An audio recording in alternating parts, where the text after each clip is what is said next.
Bethesda Game Studios. Fallou games have a unique soundscape, one that goes beyond the series' signature use of classic ink soundtracks. On that DD 2017, composer Injecting took the stage to explain how they do it.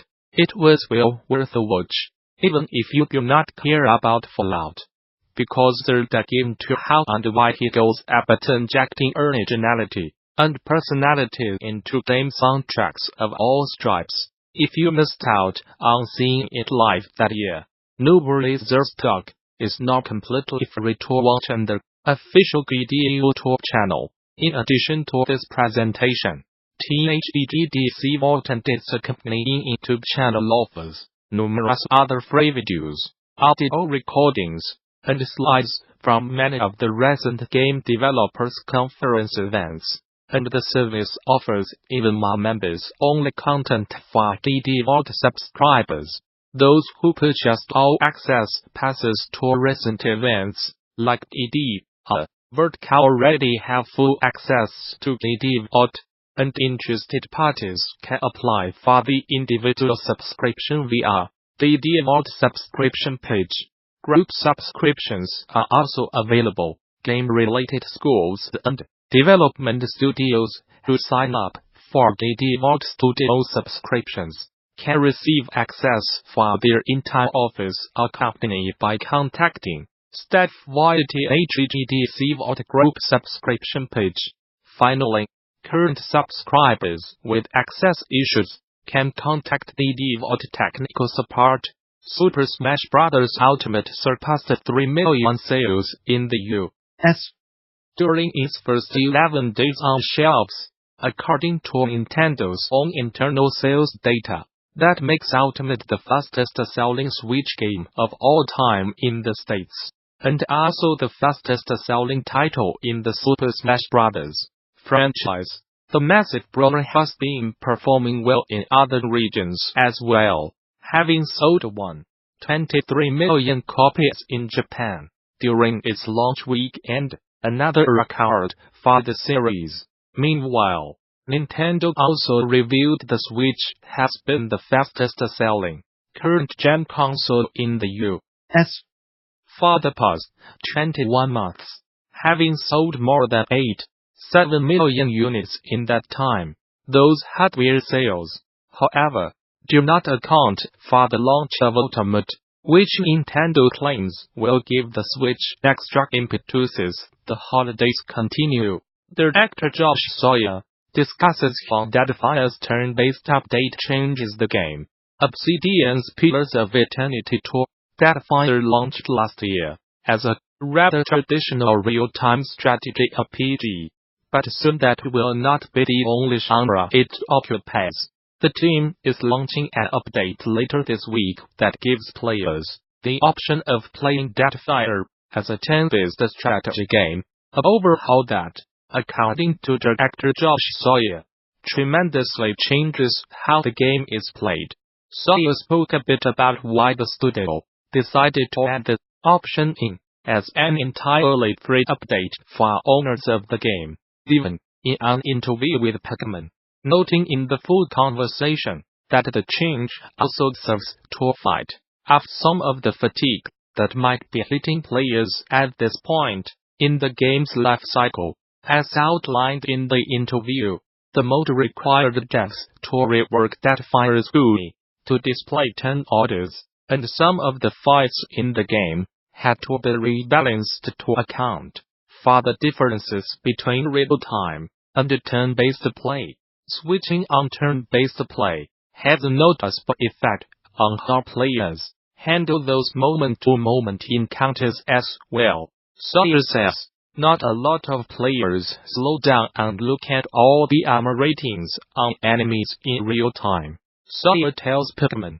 But in turn-based, if you are a 9th level wizard and have every element to cast from, and the time to look around the battlefield, there's a lot more deliberation.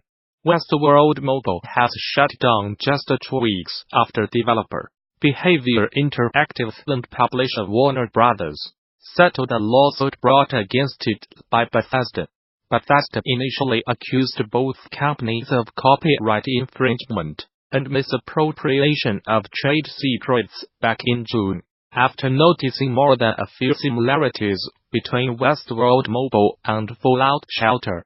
The Fallout developer subsequently took legal action and said that Westworld Mobile creators had outright copied the same or highly similar game design, art style, animations, features, and other gameplay elements as Fallout Shelter. Although Warner Brothers and Behavior said the accusations against them were completely baseless, they eventually settled the lawsuit after reaching an unknown agreement with Bethesda. Now, around 2 weeks after that agreement was brokered, Warner Brothers has put the title from sale and switched the lights off for good. We are sorry to see the Westworld mobile game go, and had an incredible time creating the content and events for players to enjoy, reads a message posted on Twitter. We deeply appreciate our community's enthusiasm and participation in the game. Pic. Twitter.com Y7NS7 Castle Code. Netflix has just dropped a special interactive installment of Black Mirror to give us all a bleak reality check, as we try to forget about the crushing weight of existence during the holidays. Dubbed Bandersnatch, the Christmas episode is notable for being a choose-your-own adventure affair that invites viewers to make choices like the one in the clip above. As the story progresses, the gamification of more traditional media is a concept Netflix has been playing with for a while, with the streaming giant having already released similar shows for children such as the recently launched Minecraft Story Mode.